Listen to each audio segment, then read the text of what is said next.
Good morning. How is everybody? Good? One person's great. Another person's awesome. Very good. Very good. Well, good morning. My name is Ronnie. I serve as the family life pastor here at East Point. So if we haven't met yet, it is good to be here with you. It's also good to be here with you if we have met. So if you have your Bibles with you, turn with me to 1 Samuel chapter 21. 1 Samuel chapter 21. All right, and I got a question for you, all right, church? What are you afraid of? What scares you? All right, we're a family here, right? We're family, all right? So this is a judgment-free zone. We're not judging anybody. But what are you afraid of? Turn to the person next to you. Turn to your neighbor. Say, I'm not going to judge you. Now, say it again, but like mean it. Mean it this time. I'm not going to judge you. All right, what are you scared of? All right, moment of honesty. You scared of heights? Anybody scared of heights? Yeah, you're the person like when everybody else is like toeing the edge of the cliff, like these guys here. You're the one like on all fours in the back, like holding on to the cliff, right? Right? Scared of heights. Or maybe anybody else scared of the dark? Afraid of the dark? It's not just kids, right? All right, be honest. Anybody? Appreciate the honesty. All right, afraid of the dark. You're the person that has a flashlight in every room of the house just in case, right? You when you're awakened in the middle of the night, you send your spouse out there in the dark to go investigate what the noise is. All right. So maybe it's not the dark. It's spiders. Anybody? Anybody afraid of spiders? You should be, right? That's a black widow. All right, I'm pretty sure it's poisonous. All right, but the thought of like a spider crawling up your back, like awful, right? Almost as bad as their ugly cousin. Spider cricket, camel cricket. All right, these little spawns of Satan, right? They're if I was afraid of anything, this might be it, you know. But maybe anybody? Snakes. If the others didn't get you, this one, right? You want me to leave that? I'll leave that up. A couple months ago, I was walking through the woods. I was getting ready for hunting season, so I was trying to figure out where all the deer were hanging out at. And so I'm walking through the woods. At this point in the story, I'm walking through some tall grass, and just one foot in front of the next. And I go to put my foot down at one point, and I don't put my foot down on the grass. I put my foot down on a 5-foot-long black snake. And I would love to be able to stand here and tell you this morning that I simply just removed my foot from the snake, stepped back, and just went about my business. But that's not what happened. So have you ever felt fear, like physically, like in your body? In that moment, I felt fear from the tip of my toe, like to the top of my head. All right, all over my body, just fear. And so I jumped back, and as all this happens within a matter of under a second, I jumped back, and for some reason, I crossed my arms around my chest, almost to give myself a hug and let myself know it's going to be okay. All right, so I do that. That's not even the worst part. The worst part is the noise that comes out of my mouth. It's a noise, this high-pitched squeal, all right, that I'm not going to do it right now, but this high-pitched squeal that no man should never happen, all right, should never happen. I was afraid. That was fear. I was scared. Wouldn't it be something if in the world we live in, it was just snakes and spiders that we had to be afraid of?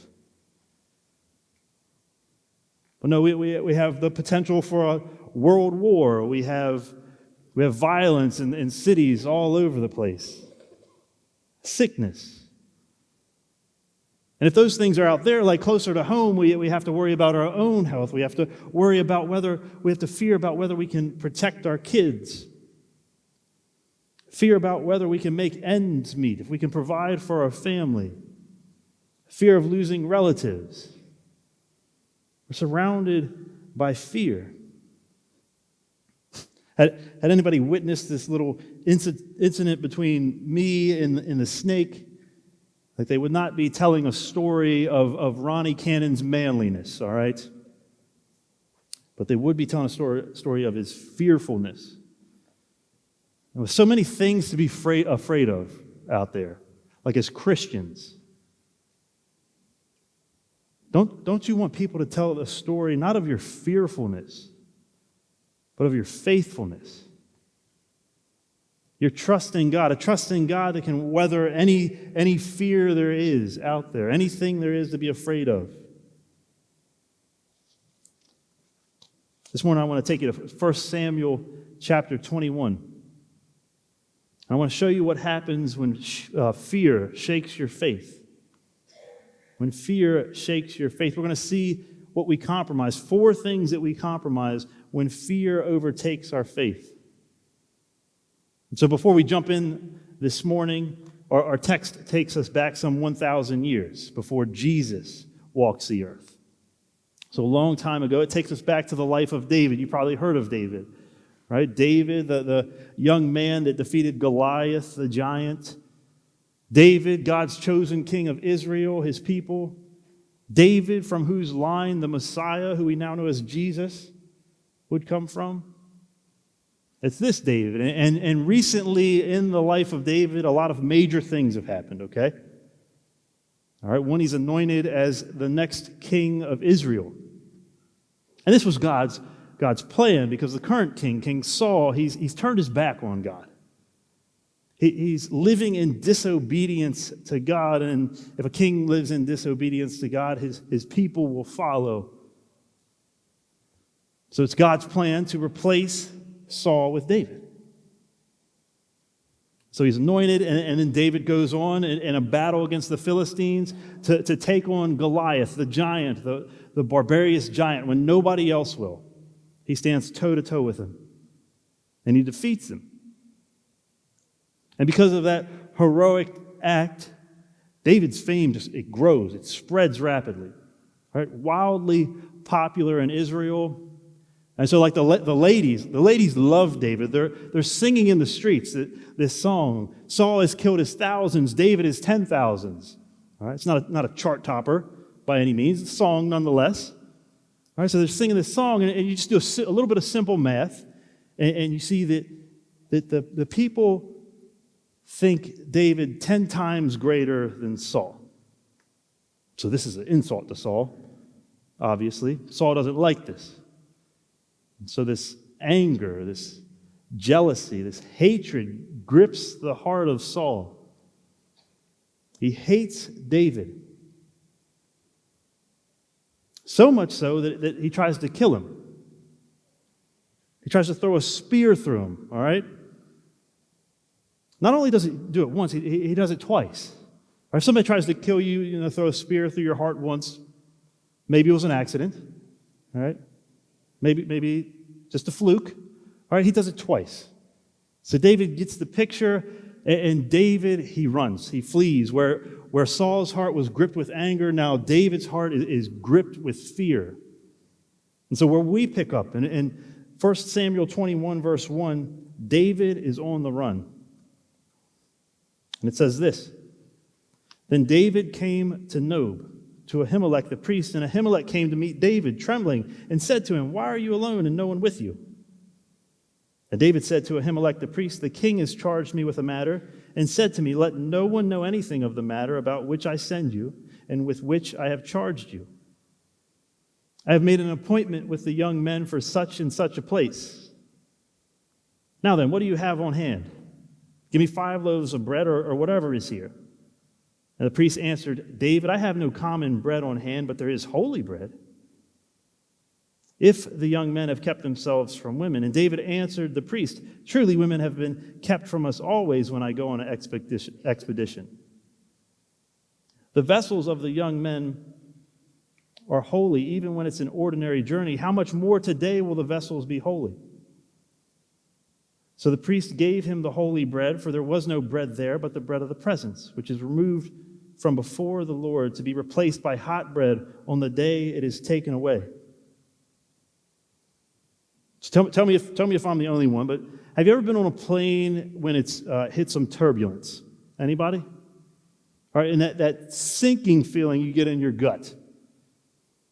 All right, that shortness of breath, that skip of your heart, that fleeting thought. They're like, this might be it. Right? Like, we're going down, like, I'm a goner. Right? It's fear. It's a moment of fear. Does anybody live like that? Like, statistics tell us that a lot of us do. That we live in this constant state of anxiety, and increasingly so. But we're living in fear. And so David, in our text, is living in fear. Imagine you're David. You're in fear. Your life is in jeopardy, running from King Saul. He wants to murder you. Right? And so what do you do? All right, somebody wants to murder you. What do you do? Quick lesson here. You run. Right? You run. David runs. He flees Gibeah. All right? He's in Gibeah. He's serving King Saul. King Saul tries to murder him a couple times. Now he's on the run. So he flees Gibeah. He leaves his wife who is in Gibeah. He leaves his friend who is in Gibeah. Drops everything. Runs to a town called Nob. All right? Good choice. Nob is the city of the priests. God's priests. The priests of Israel. Right? And if you're in trouble, see a pastor, okay? Right? And it should go without saying, all right, that if anybody is on the run with somebody trying to murder them, like, you can always come to me. Okay? My name is Daniel Fuoco. All right? Fuoco, Daniel Fuoco.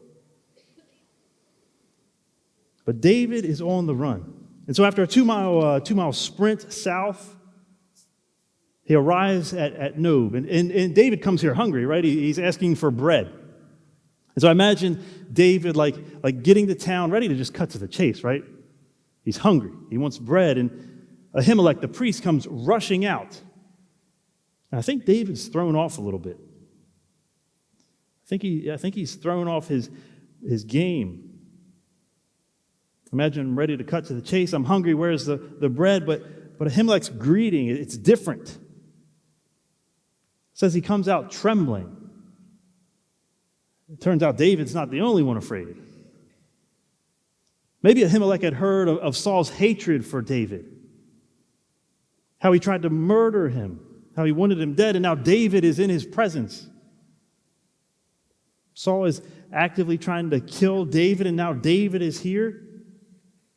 Not a good time to be associated with David, right? It's like, parents, it's like when your kid says something embarrassing in a public place, all right, and you, what's your move? You take a couple steps back. You sink into the crowd. You blend in. Whose kid is that? Right? Not a good time to be associated with David. And so he runs out to meet David. And he's abrupt. He's to the point. He cuts to the chase. There's no time for pleasantries. He says, why are you alone and no one with you? Popular David, a man as popular as David, like somebody should be with him, right? Surely he should have a crowd, but he's by himself. He's all alone. Something is amiss. And so David, he's got a couple choices with his response here, a couple options. Option A, he could tell the truth, tell Ahimelech the truth. Look, Saul, he does want to murder me, and he's hunting me down. You could be putting yourself in jeopardy. Or option B, he could lie, fabricate a story, kind of put Ahimelech's mind at ease. So surely, like God's chosen king, right? David, surely the man that the Bible says is a man after God's own heart, right? Surely he'll tell the truth. He lies. He goes with option B. He tells his story. He says, the king has charged me with a matter and said to me, let no one know anything of the matter about which I send you and with which I have charged you. Right? He tells him, the king has sent me on this highly classified business trip about which I cannot tell you the matter. Right? Like one of those, I tell you, but I'd have to kill you kind of things. Right? He's a liar. Liar, liar, his pants are on fire. He tells him a lie. He's not serving the king, he's running from the king. He lies. See, maybe this man after God's own heart forgot God's own commands. Thou shalt not bear false witness. And if that's not direct enough, do not lie, right? Like, don't you like it when like the Bible's like direct and to the point? Like, you open up the Bible, should I lie? Do not lie. Right? We gotta love passages like that, but he lies. He breaks God's command, because when fear shakes your faith, God's commands get compromised. When fear shakes your faith, God's commands get compromised. Out of fear and an effort to help his own cause, David's compromise was to lie. And so unlike David, you and I are probably not on the run from anybody trying to murder us. But no matter what context we find ourselves in, no matter what stage of life we find ourselves in, we are surrounded by things that invoke fear. And because fear surrounds us, we're constantly faced with this temptation to compromise. Where there's fear, there's a temptation that comes with it. Will you stick with God's word? Will you stick with his commands? Will you stay faithful to his word? Or will you compromise? Church, when faced with the fear of which of God's commands we are tempted to overlook, which of God's commands take a back seat in moments of fear and desperation. So if our fear, for example, is what other people will think of us, are we more tempted to compromise God's commands then?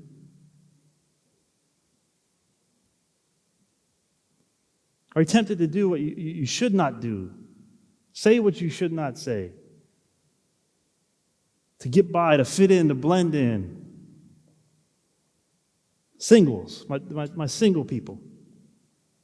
When faced with loneliness, the fear of loneliness, when year after year, the Mr. or Mrs. Right doesn't walk through the door, and you're faced with this fear of loneliness, like, will this stay like this forever? Are you tempted to compromise God's commands when it comes to marriage?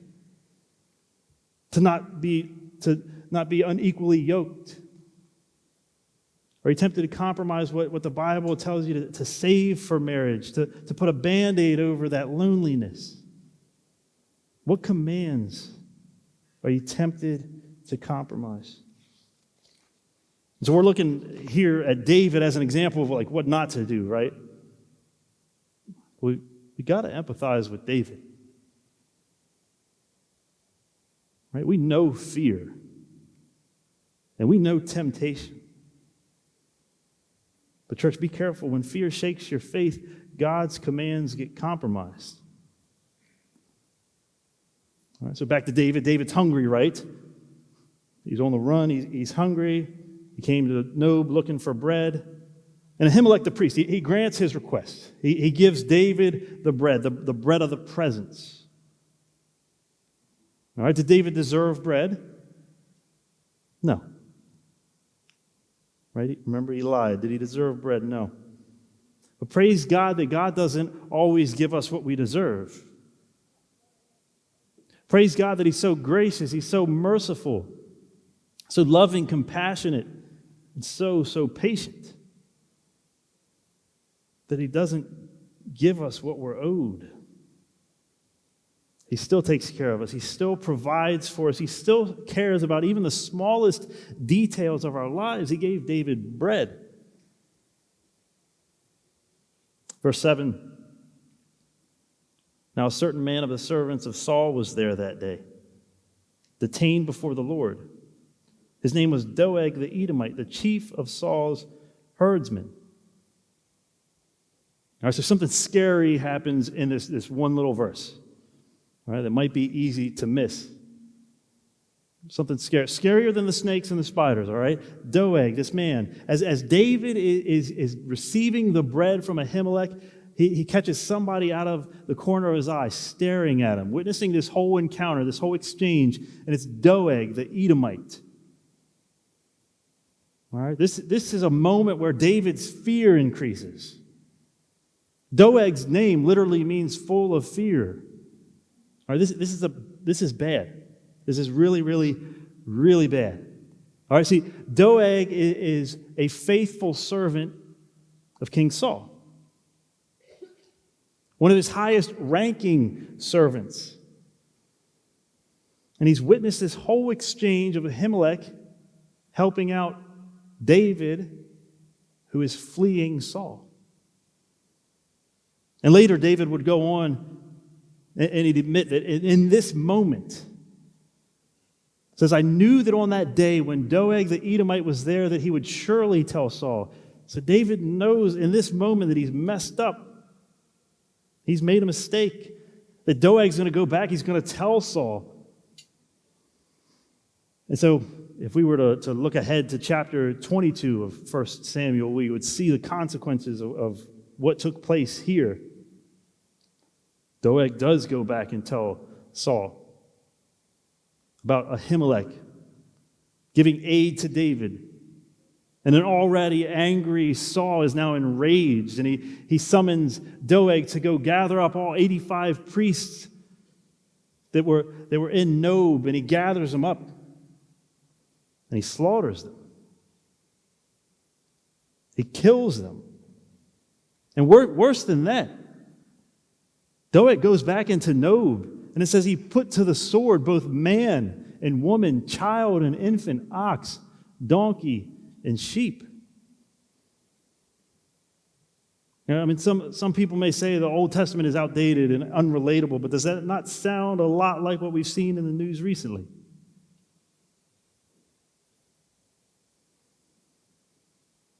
So David's decision to come to Nob to ask for help from Ahimelech is going to prove costly, very, very costly. Because when fear shakes your faith, mental clarity gets compromised. David wasn't thinking clearly. When I was in college, every year the college did this thing where you'd compete for all these different organizations and groups would compete on campus, do all these different athletic competitions. All right, so we had anything from ping pong to like a mini triathlon. All right, so all week long you're competing, and the event culminated on Friday night with a wrestling match in front of the whole school. All right, packed gymnasium, every student there, and so the people in my group, luckily, we had every weight class full, except for the 220 weight class. All right, thankfully, I had no experience wrestling. All right, and I weighed 165 pounds at the time. All right, significantly underweight, no experience. Certainly, they wouldn't put me in the 220-pound weight class. And they did. All right, they voluntold me to go wrestle in the 220-pound weight class. All right, my experience with wrestling was seeing like dudes dressed up in funny costumes, sometimes Speedos, and they'd slam each other through the table, and you'd have a ladder match or something like that. And now I'm expected to wrestle in the 220-pound weight class. And so I have a week to learn all there is to know about wrestling before the match. And some guys are like showing me these moves. And it didn't take them long to realize, like, this dude doesn't stand a chance. All right, he's going to lose, and he's going to lose bad. So their advice to me, and it was good advice, they kept beating into my head like, hey, don't go on the offensive, don't go on the attack, play defense. Let him come to you, all right? So every time we practice, that's what they would tell me. All right, so Friday rolls around, and the whole school's there. Everybody's wrestled in the 220-pound weight class. It's like the last class they call up, and so they call my name over the speakers. I walk down the stands. As I'm walking down, the guys remind me, they're like, look, let him come to you. Play defense. I'm like, all right. And so I get on the mat. They call my opponent. It is the running back of the college football team who weighs every bit of 220 pounds. All right? I found out later, the hard way, that he was the state champion wrestler in high school as well. So he knew a thing or two about wrestling. And so we'd shake hands or bow or whatever you do when you're wrestling. And I get in my wrestling stance, whatever that looks like. And ding, ding, ding, they ring the bell. And I'm like, just play defense. All right, and then we're standing there. It's awkward. So I panic, right? I already came into this thing afraid, and now we're just standing there like looking at each other. So I dive in, all right? I go on the attack. And he quickly picks me up. I don't know if he picked me up above his head. It felt like that. Looking back, I think that's what happened. Picked me up, slammed me on the ground, busted my lip, busted my nose. Ding, ding, ding. Second bell rings. I've lost the match. All right, leave there with a bruised ego. All right? And an end to my wrestling career. What happened? I was afraid, right? I was afraid, and fear compromised my mental clarity. They had been telling me all along, play defense, let him come to you. That went out the window when I was afraid. Fear compromised my mental clarity. Anybody ever been there before? Like fear makes you do things that you know you shouldn't do, and you do them anyway. Like some of us have these heroic stories of like doing something brave in moments of fear. Others of us, like some of the dumbest things we've ever done, some of the dumbest decisions we've ever made have come out of fear. Things we've done, choices we've made. When looking back, like David, we say, I should have known I would regret that. Be careful, because when fear shakes your faith, mental clarity gets compromised. And so Ahimelech gives David bread. Like if Saul's going to kill David, at least David's not dying hungry. Right? But he needs like a weapon. Something a little sharper, a little heavier than a loaf of bread to protect himself. So verse 8 says, Then David said to Ahimelech, Then have you not here a spear or a sword at hand? For I have brought neither my sword nor my weapons with me, because the king's business required haste. And the priest said, The sword of Goliath the Philistine, whom you struck down in the valley of Elah, behold, it is here wrapped in a cloth behind the ephod. If you will take that, take it, for there is none but that here. And David said, There is none like that. Give it to me. And so if you're familiar with the account of David versus Goliath, you know it wasn't all that long ago where our story takes place. It wasn't all that long ago that David, in the middle of battle, was standing toe-to-toe against Goliath, a giant that nobody else would take on, but David did. And even more impressive than that, King Saul, before this battle between David and Goliath is about to take place, he offers him his own armor to protect him. And you know what David says? He says, I cannot go with these. Instead, he goes with a shepherd's staff and a sling and 5 little stones. And David marched up to Goliath and he says, You come to me with a sword, with a spear and with a javelin, but I come to you in the name of the Lord of hosts, the God of the armies of Israel. See, Goliath had his sword, but David had his God. For David, God was enough. Under the conviction that Goliath's power and his weapons were no match for God, David had no fear. But now here he is. This is the same David, not too long afterwards, afraid. He's afraid of Saul, and he's asking Ahimelech for a sword to protect himself against Saul. And he's given the sword of Goliath. The same sword that was at one point no match for David and no match for David's faith in God. But when fear shakes your faith, personal convictions get compromised. Personal convictions get compromised. Once upon a time, it was David's conviction that God would work on his behalf, that God would protect him, that God was enough. He had no fear against Goliath. But now he feared man, he feared Saul. So he takes matters into his own hands. Has anybody ever been there, right? Like once standing so tight, holding so tightly to your convictions, standing so tall for what you believe in, holding to your principles until fear creeps in, until fear overtakes you. Things you said you would never do. Say things that you said you would never say. Behaviors you thought you'd always be above. Temptations you thought you'd never succumb to. When fear shakes your faith, personal convictions get compromised.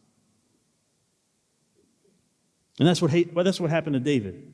Right? We wish in this scene that David would have saw this sword and immediately recognized the sword, and when he recognized the sword, been reminded of God's faithfulness, of how he carried him through in battle against Goliath. We wish that was the case, but it wasn't. How easily we forget God's faithfulness in the past when we're faced with fear in the present. So he looks to the sword for protection. And look what happens next, verse 10. And David rose and fled that day from Saul and went to Achish, the king of Gath. And the servants of Achish said to him, "Is not this David, the king of the land? Did they not sing to one another of him in dances? Saul has struck down his thousands, and David his 10,000s." And David took these words to heart and was much afraid of Achish, the king of Gath. So he changed his behavior before them and pretended to be insane in their hands, and made marks on the doors of the gate and let his spittle run down his beard. So David, out of fear, has made some bad decisions lately, right? Right? On the run, he shows up to Nob, he asks for bread and compromises the safety of a priest. Turns out a whole slew of priests. But maybe his next move will prove to be a little smarter.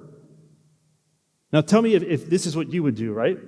And keep in mind, we're removed from the situation. We can think a little clearer. We're not running in fear. We don't have to fear for our lives. But wouldn't you flee to some no-name town where nobody knows your name and just blend in, live happily ever after, a little witness protection kind of stuff there? That would be my plan, right? But sweet David, he goes to Gath, right? Gath, the hometown of Goliath, the giant that he killed not all that long ago, where the Philistines, they're mourning the loss of their prized warrior, Goliath. He goes to Gath. And worse yet, he goes in there strutting through town with his newly acquired sword around his waist. The sword of Goliath. Mind you, it's the same sword that David cut Goliath's head off with. David goes to Gath. But hey, maybe they won't recognize him. Maybe he'll fly under the radar. Now imagine you're David here, all right? You're walking through town, hoping, praying that nobody recognizes you. But then heads start to turn. Eyes start to look up. People start to whisper, and then somebody shouts out, "Is not this David, the king of the land?" Busted. Right? Busted. And they recognize you immediately. And if anybody hates you as much as Saul, it's the Philistines, so they seize you. They seize you, and David, he's got to think of a plan B, right? Think. What's a plan B? His plan, act demented. Act crazy. In their hands, he pretends to be crazy. And to his credit, it's a good act, right? He put on a good act. Like, this could get David an Oscar, right? He's got spittle running down his beard, it says, drooling, running around, clawing up the gates and the doors. He's giving it all he's got. But isn't this the same guy that stood before Goliath once upon a time with such confidence, such faith in God, such boldness? because he was confident in God. But his faith has been shaken by fear. His confidence devolves into craziness because when fear shakes your faith, your identity gets compromised. You see, out of fear, David pretended to be somebody that he wasn't. Crazy, demented, right? He pretended to be somebody he wasn't. And if I think if we're honest, like we don't have to try too hard to relate to David here. You ever act out of character when you're afraid? When you're afraid of standing out. When you're afraid of people not liking you, when people not approving of you. When you're just afraid, do you ever do things that you wouldn't normally do, behaviors that you wouldn't normally do? Do you act out of character? Do you ever act foolish when you're afraid? That's what David did. Verse 14, it says this, Then Achish said to his servants, Behold, you see this man is mad. Why then have you brought him to me? Do I lack madmen, that you have brought this fellow to behave as a madman in my presence?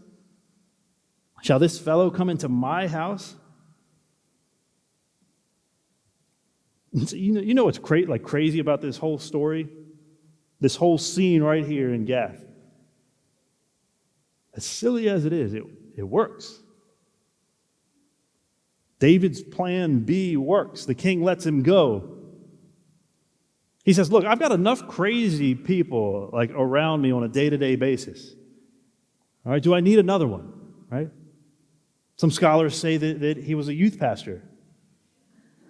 Right? And so they let him go. He says, let him go.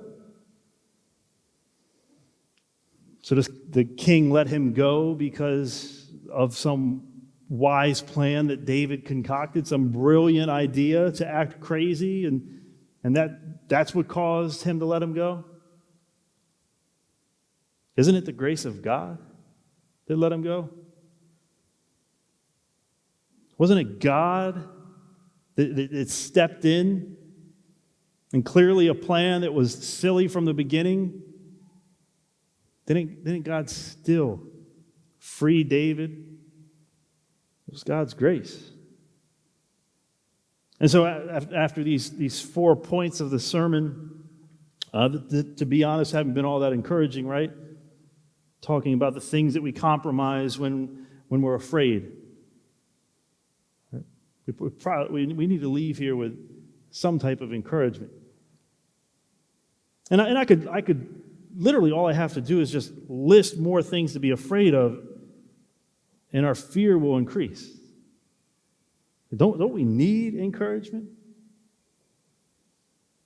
Church, we're reminded from this little scene this morning that even when fear shakes your faith, God stays faithful. Even when fear shakes your faith, God stays faithful. So maybe you're here this morning and you needed to hear that. Maybe you need to hear that the foolish mistakes of your past, your past decisions, your track record of faithlessness doesn't change the fact that God is still faithful, that He's still gracious, that He doesn't give us what we deserve, that He's still loving and compassionate and patient with us.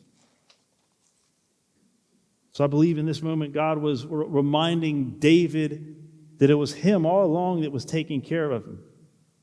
Remember, He gave him, it was really God that gave him the bread, provided for him. It was Him that was protecting David when he was afraid. It was Him that, though David concocted this last-minute silly plan to pretend he was crazy, that it was really God who freed David. Even when fear shakes your faith, God stays faithful. So there's many things today that could be causing you fear. War, violence, health, relationships. 1 Samuel 21 reminds us that it's God who is in control. No matter what's going on out there, no matter what's going on in the world, what you see on the news, what's going on in your home, it's still God who's in control. And when your faith is shaken, you need to remember that God is still faithful. And when you look at the world and when you look at your situation, your circumstance, and you start to doubt, does God see me? Is God really in control? Is He really faithful? Is He really protecting me? He's already shown His faithfulness by meeting your biggest need.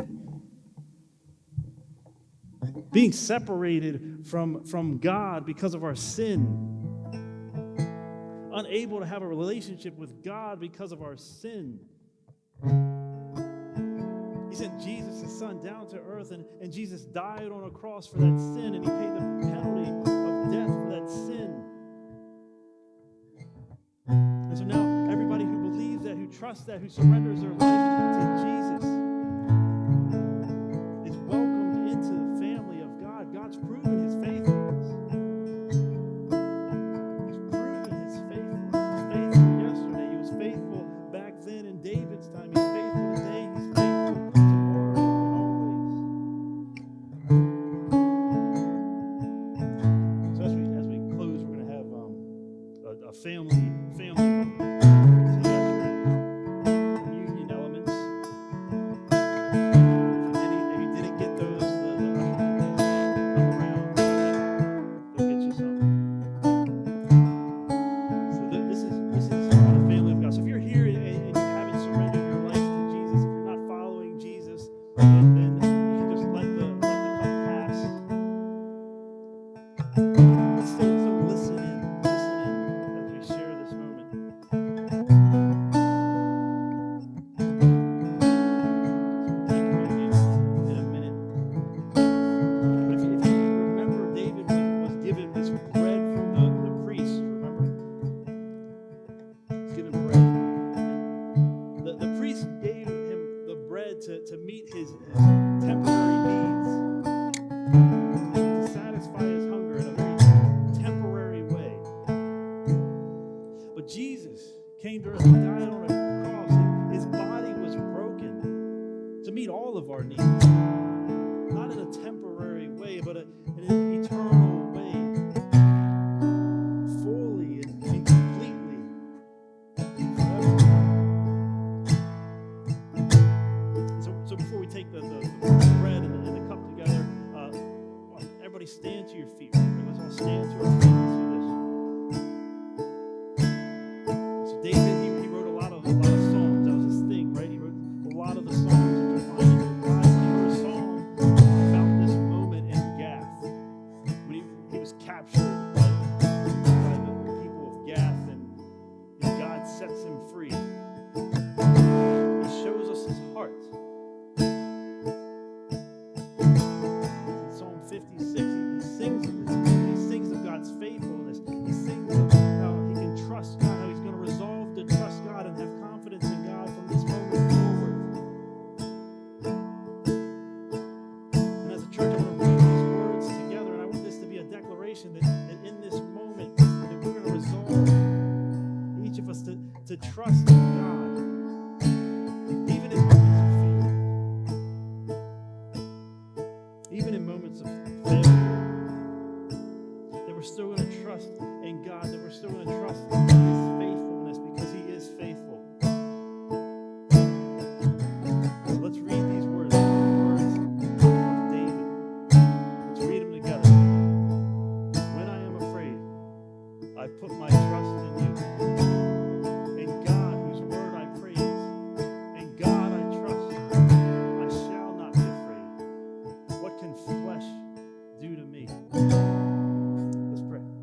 world, something going on in their world. I don't know, Father, but you do. You know what's going on in each of our lives. You see us. You know what threatens us, Father. But in this moment, we choose to trust you. To trust you in your faithfulness, even when we're faithless and we doubt and we worry and we're afraid, Father. We choose to trust in your faithfulness. Father, you've proved it time and time again. Father, thank you. Thank you for protecting us. Thank you for directing our steps. Thank you for taking care of us, providing for us. Increase our faith, Father. Increase our trust in you. Let us be bold in our faith. Father, we love you. In Jesus' name. So, church, before we leave here today, let's take the bread, let's take the juice, and just be mindful